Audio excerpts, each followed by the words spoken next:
তো বৃষ্টি দেখে অনেক কিছুই করেছি। তো একে আগে দিয়ে নিই। এই তো ভেন্ডি ভাজা, কে খাবে না খাবে জানি না। আর এটা কি মিষ্টি নিয়ে এসছে দেখছি। তোর জন্য আনি নাই তো কাঁচা গোল্লা। কাঁচা গোল্লা, কাঁচাই নিয়ে এসো গোল্লা করে। রোজ তো শিরায় ভিজানো থাকে, এটা শিরায় ভিজানো। গোল্লা করে কাঁচাই নিয়ে এসো।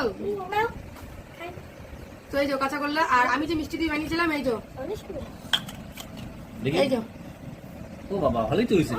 আমি মানে প্রথম করলাম না, তুমি বললে যে দুধটা পাতলা নাকি মোটা না, নাকি? দুধটা কালকে যেহেতু আমি একটা কাজের মধ্যে, এগুলো বন্ধুরা অনেক মানে মানে অনেক ঝামেলার জিনিস। তাই জন্য এগুলো করতে হলে এর মধ্যেই দাঁড়িয়ে থাকতে পারে, অন্য কোনো কাজ করতে পারবো না, এমন একটা ব্যাপার। কিন্তু এটা উবু 10 করে দিন না, ছোটটাই খাও। আগে দইটা খাওয়া দেখি। উপদাস না না না, ছোটটাই খাও, ছোটটাই। দাদা ভাই দইটা দেখে লোল মানে লোল পড়ে যাচ্ছে। আমি তো ব্যাপারটা বুঝতে পারছি। হ্যাঁ, এটা চেক করে দাও, তাড়াতাড়ি ভাতটা খাই নিলাম। পেটে যাচ্ছে না আমার বাবা, মাংসটা দিতে লাগলো। দেখো বলে কি